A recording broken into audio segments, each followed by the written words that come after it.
Hi, I'm Syed on Maths Online.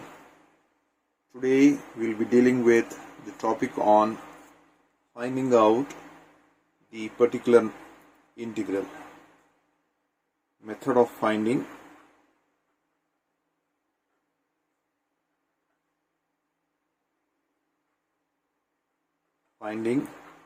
particular integral.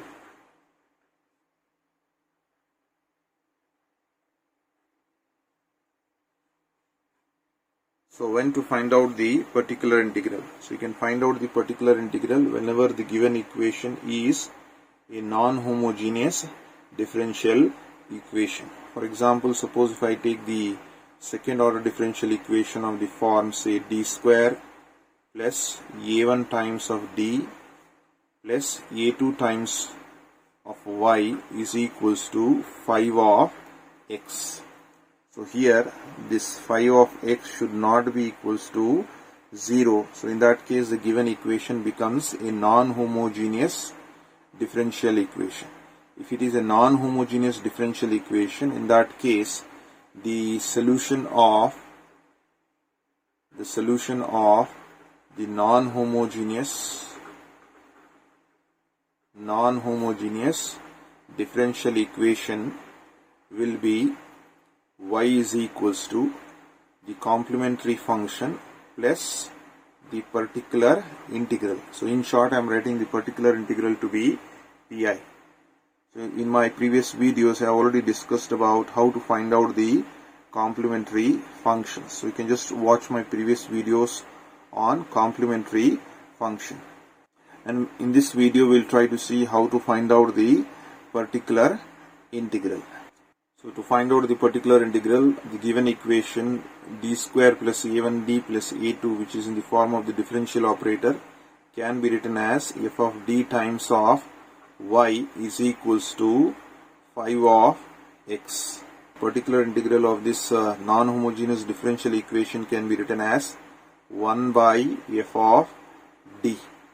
So I'll write this f of d in the denominator. So 1 by f of d times of this particular value, right hand side value, it is 5 of x. So that is the method of writing the particular integral. So I'll write 1 by the operator f of d times of the right hand side value 5 of x.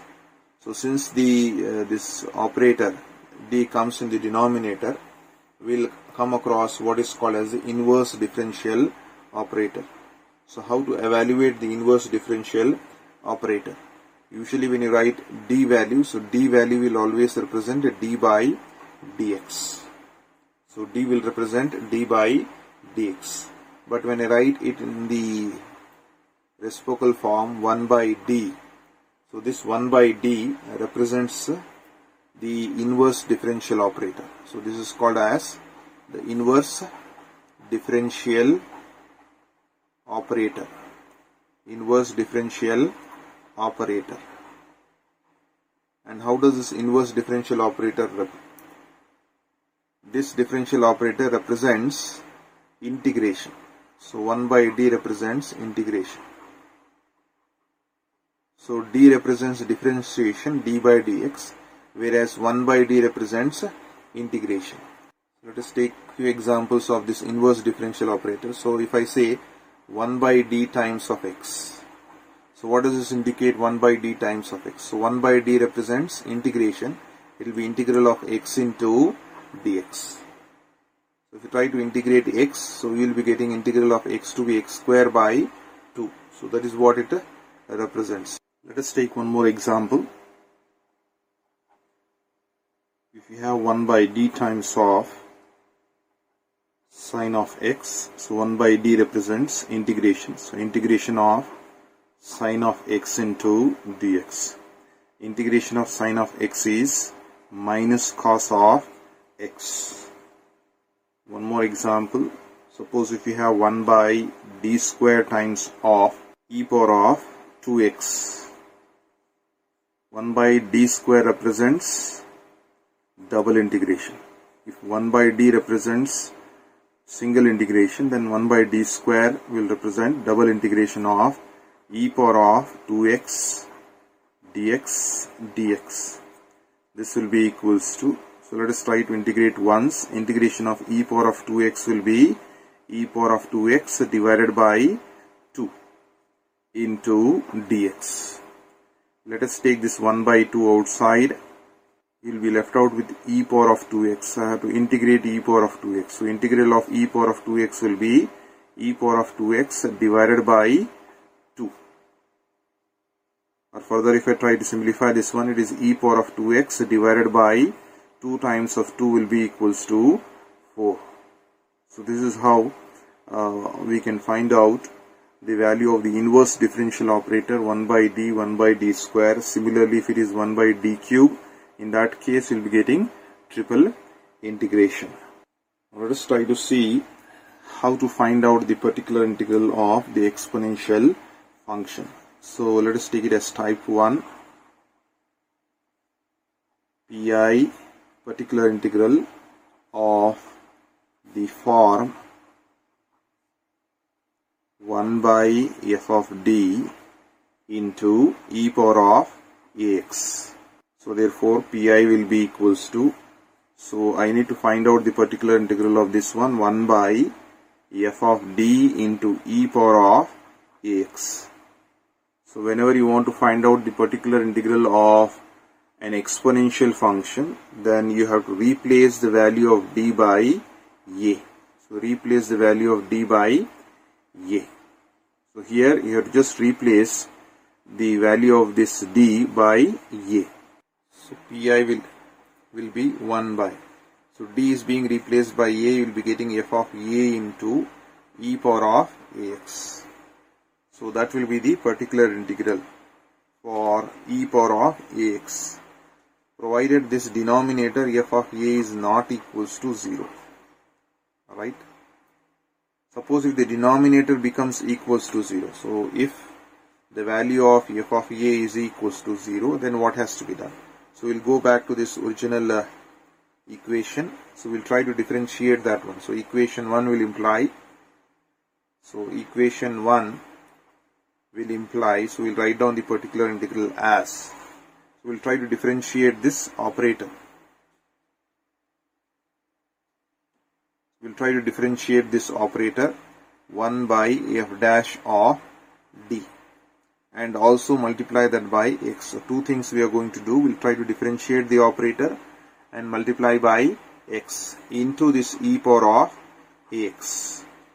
Right. Once again we'll try to replace this value of d by a. So replace the value of d by a.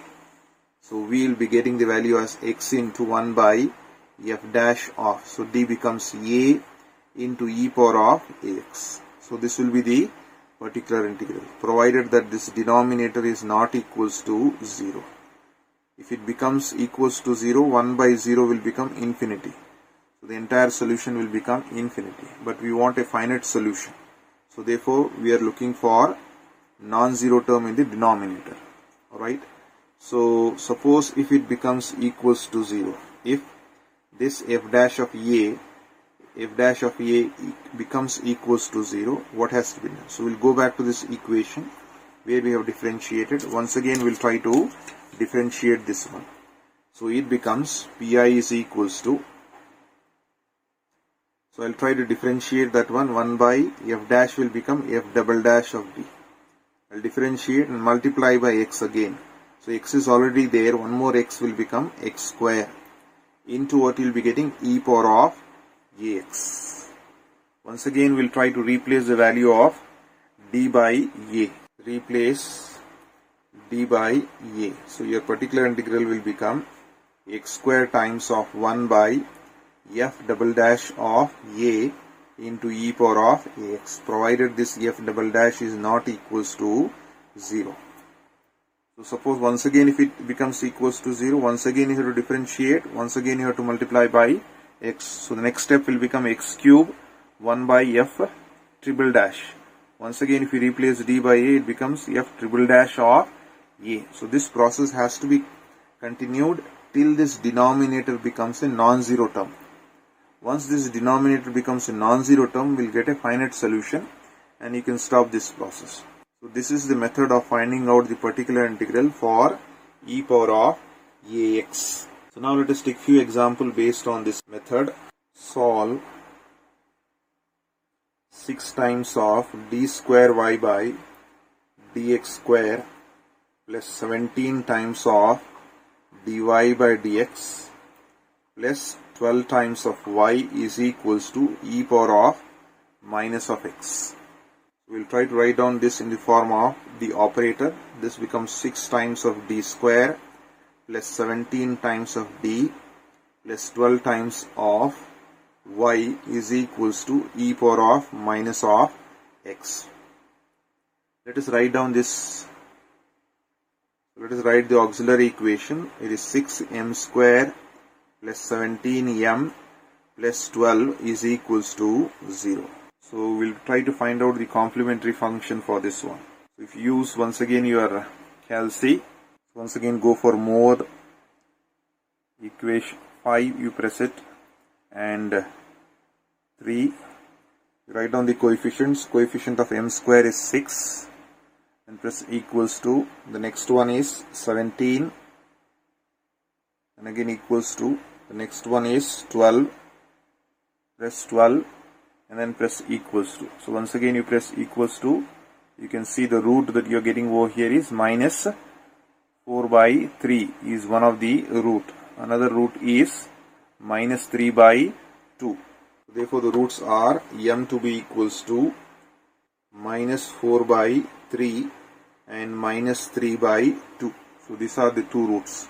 So now if you write down the complementary function, the complementary function will be, since these roots are real and distinct, you will be getting c1 e power of minus 4 by 3 times of x plus c2 e power of minus 3 by 2 times of x. So this is the complementary function. Because it is a non-homogeneous equation, you have to find out the particular integral. So we'll try to find out the particular integral. So particular integral can be written as 1 by the operator, this operator, that is 6d square plus 17d plus 12 times of, it is e power of minus of x. So now since it is in the form of 1 by f of d into e power of ax, you have to replace the value of d by a. So replace the value of d by a. So what is the value of a? That is coefficient of x. Coefficient of x is minus of 1. So let us try to replace the value of d by minus of 1. So we get the particular integral to be equals to 1 by 6 times of d value is minus 1, so minus 1 whole square plus 17 times of d value is minus of 1 plus 12 times of e power of minus of x. So let us try to simplify this one. It is 1 by minus 1 square will be 1, so 1 times of 6 will be 6. This will be plus into minus, minus 17 plus 12 times of e power of minus of x. So you can simplify this one. 12 plus 6 will be 18. 18 minus 17 will be 1. So it is 1 times of e power of minus of x will be e power of minus of x. So you have got the particular integral. So now if you want to write down the solution will be y is equals to the cf plus pi, complementary function plus particular integral. So this will be the solution for non-homogeneous differential equation. Y is equals to, so what is the cf you have got? You have got this as a cf. c1 e power of minus of 4 by 3x plus c2 e power of minus 3 by 2x. So you can write down that one.